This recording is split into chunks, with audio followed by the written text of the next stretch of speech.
আসসালামু আলাইকুম। সুপ্রিয় এসএসসি শিক্ষার্থীবৃন্দ, জিনিয়াস ডিগ্রিকে তোমাদের সবাইকে স্বাগত। আজকে অর্থনীতি দ্বিতীয় পত্রের 6ম অধ্যায় অর্থাৎ মুদ্রাস্ফীতি নিয়ে আলোচনা করব। মুদ্রাস্ফীতি মূলত কি? মুদ্রাস্ফীতি হলো কম সংখ্যক দ্রব্যের পিছনে অধিক সংখ্যক অর্থ ধাবিত হওয়াকে বলা হয় মুদ্রাস্ফীতি। যেমন ধর একটা উদাহরণস্বরূপ বলা যায়, আগের কালে তোমার দাদা 10 টাকা নিয়ে বাজারে গেলে কি করতো? 2 টাকার মাছ, 3 টাকার মাংস,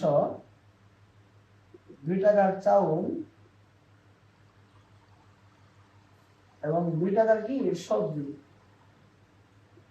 আর 1 টাকার তোমার দাদুর জন্য কিনে আনতো ধরো শাড়ি বা অন্য কিছু। দ্রব্য এটা 1 2 3 4 5, দ্রব্য হলো 5টা। আর এখন তুমি সেই এখন তাহলে তুমি কি করবে? 10 টাকা নিয়ে গেলো বলে যে কলম কিনো, তাও 15 টাকা লাগে। পেন করে কলম করে টাকা লাগে 15 টাকা। কি করতে হতো আগে? এখন ধরো 5 টাকা দামের ডেইরি মিল্ক, একটা ধরো ডেইরি মিল্ক কিনলে 5 টাকা দামের, আর ধরো 5 টাকা কলম কিনলা। জিনিস কয়টা? 2টা। টাকা কিন্তু সেই 10 টাকায়, কিন্তু কি জিনিস হলো মাত্র 2টা। এই যে দেখো, এখানে 10 টাকা দিয়ে 5টা জিনিস, আর 10 টাকা দিয়ে কয়টা জিনিস? 2টা জিনিস। অর্থাৎ এই টাকার পরিমাণ, দামের জিনিসটা কি? এই টাকার পরিমাণকে পরিমাণ দ্বারা ভাগ করবে, কত হবে? 2। আর এখন নাতির সময় টাকা পরিমাণ 10 ছিল, বর্ণ কয়টা? 2টা, কত হলো? 5। এই টাইমে হলো 5, এই টাইমে হলো কত আমাদের? 2। এখন খেয়াল করো, দামাস্তর, এই দামাস্তর কি, যার দামাস্তর কম, দামাস্তর কম থাকলে পরে অর্থমূল্য কি থাকে? বেশি থাকে। আর দামাস্তর বেশি থাকলে পরে কি হয়? অর্থমূল্য কম থাকে। এই যে এটা এখানে 10/5 2 থাকলো, অর্থাৎ দামাস্তর কত ছিল? 2। দাদার সময় ছিল আমাদের 2, কম ছিল, এই জন্য টাকার দামটা কি ছিল? বেশি ছিল। আর এখন তোমার সময় দামাস্তর হলো 5।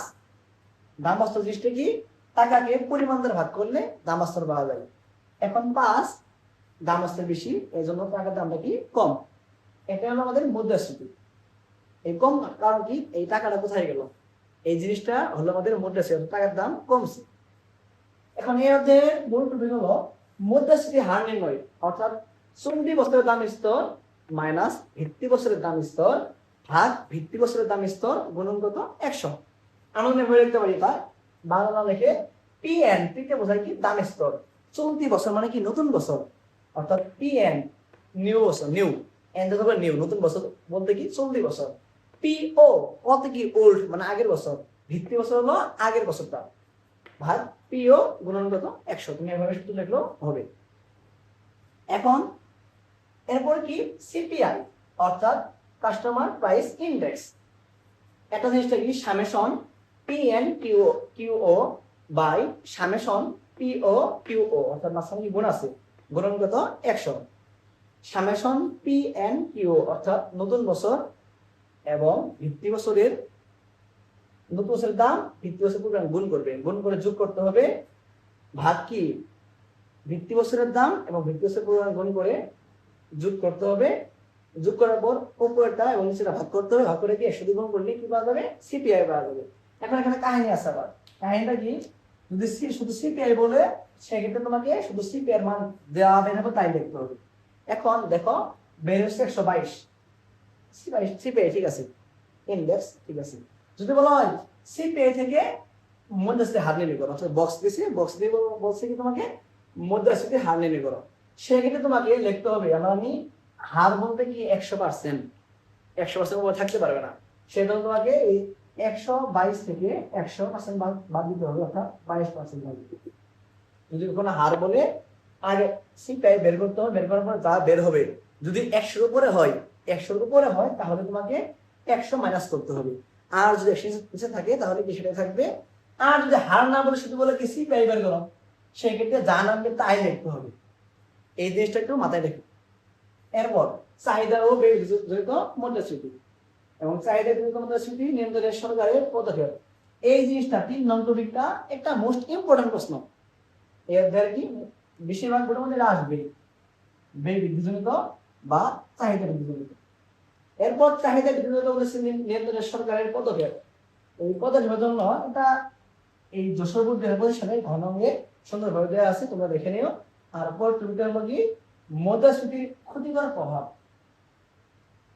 এখানে এটা হলো চট্টগ্রাম বোর্ড, এই ক্ষতির প্রভাব এখানে চট্টগ্রাম বোর্ড 2025। এই মাত্র 5টা টপিক বললে ইনশাআল্লাহ এই অধ্যায়ের খুঁটিনাটি সব শেষ। এই 5টা টপিকের মধ্যেই এক টু জেড দেওয়া আছে এই সপ্তাহের মধ্যে বর্ণনা। আশা করি তোমরা সবাই এটা দেখবে এবং সুন্দরভাবে নোট করে নেবে।